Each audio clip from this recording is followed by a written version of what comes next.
Well, ladies and gentlemen, we have made it to the end of the week. It is Friday.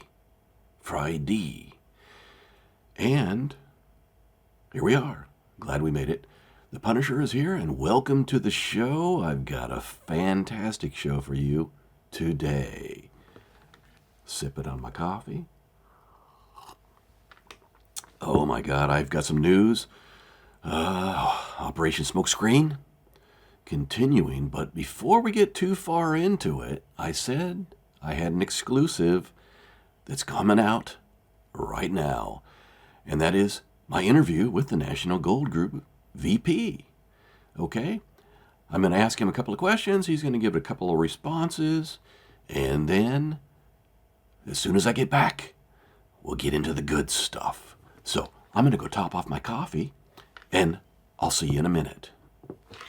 Hello, everybody. As promised, I have an exclusive with Nathan Slade. He's the Vice President for U.S. Private Accounts for National Gold Group.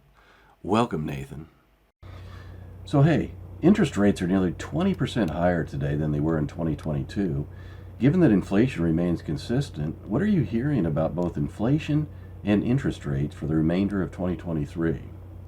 Yeah, so as of July, the Fed just raised interest rates another 25 basis points to 5.5%, right? These are the highest interest rates that we've seen in 22 years.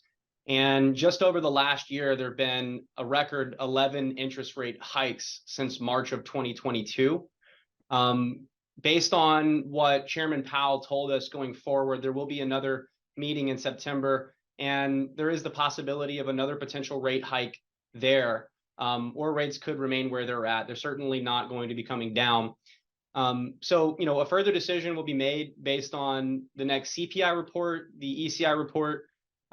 Interest rates seem to, still be going up, and it will remain a downward pressure on the economy and for investors. Hey, thanks, Nathan. So, look, the election's quickly coming right around the corner. For investors in precious metals, what are your clients' concerns and discussions if Biden gets 4 more years? I think the largest concern that we're hearing from folks right now is that if the current administration remains in power, that we're just going to see more reckless fiscal policy, more wasteful spending, right? And potentially higher interest rates as well, like they've been doing. And really the big fear for folks is that with the proposal of a new digital dollar, that our clients are going to lose economic privacy and economic freedom, right? The current administration has mentioned that they would like to expand the IRS in a few different ways. And, we could see potentially higher taxes on the middle class too. So, this is all very concerning for folks who have already seen their retirement accounts shrink, and the dollar, the value of the dollar is dwindling. Okay, final question. Look, so everyone's talking about it, it's all over the news, but why is the U.S. government moving so quickly to launch and move America towards a digital dollar? So, yeah, the FedNow payment system has some utility, right? I think that the government's general concern, at least what they've expressed, is that if we don't move to a digital payment system like FedNow or a digital dollar, that we'll really be left behind because other countries around the world are working on their own form of digital dollar, right? And some are already testing that.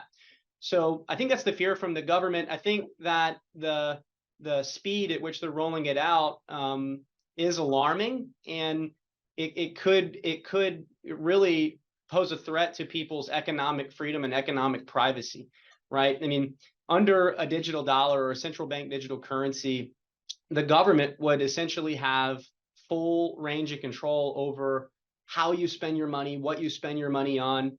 And, based on what we know from history, an old saying is that power corrupts and absolute power corrupts absolutely. So if we give the government this power to control people's money and monitor people's money, do you really trust the government not to use that power? Yeah, I appreciate your time, Nathan. It's been very helpful, and I'm sure that all of my fans will enjoy it. Thanks, and have a wonderful day. Talk with you soon. Welcome back, everybody. Ooh, guys, can you hold that down over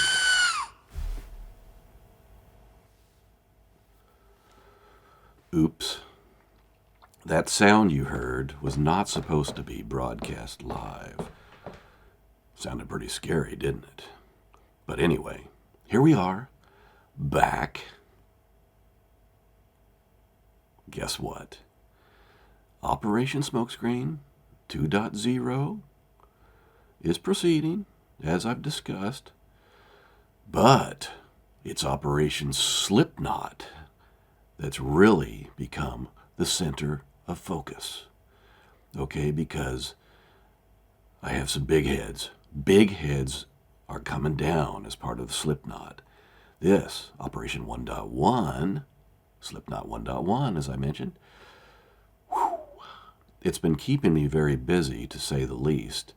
And you may have seen a little taste of that just a moment ago with all that racket.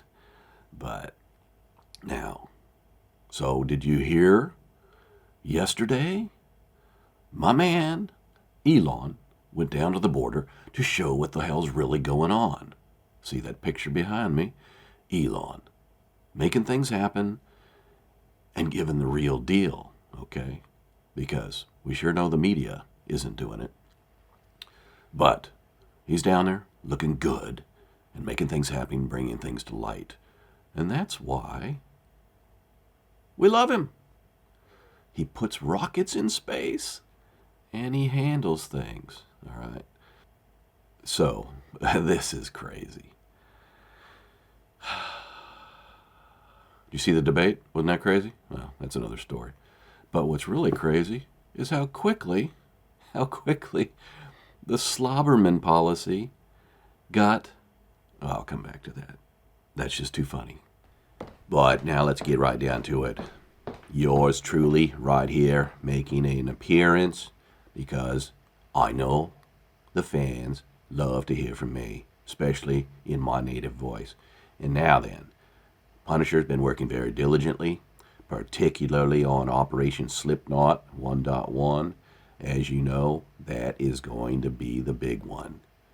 Look into my eyes. That's right. You know it, I know it, the American people know it. Okay? Things are getting ready to happen. The big moment is coming soon. And now, so hey, can you believe this? In today's stamp of stupid, I hate to be repetitive sometimes, but this is amazing. The Slobberman policy. In one day and out the other. They held a vote and they went back to business attire and no more Slobberman policy. So we'll see. Either way, he'll still look like a slob. But that's that. And now, what I hope is that everybody had a very, very good week and get ready for the weekend. Hopefully the weather holds out. Maybe Jed will make an appearance this weekend. We'll see. He surely needs to get out and mow my grass. So now then, have a good weekend. Have a good evening. And screw James Whitey Bulger. We'll talk to you later. Bye.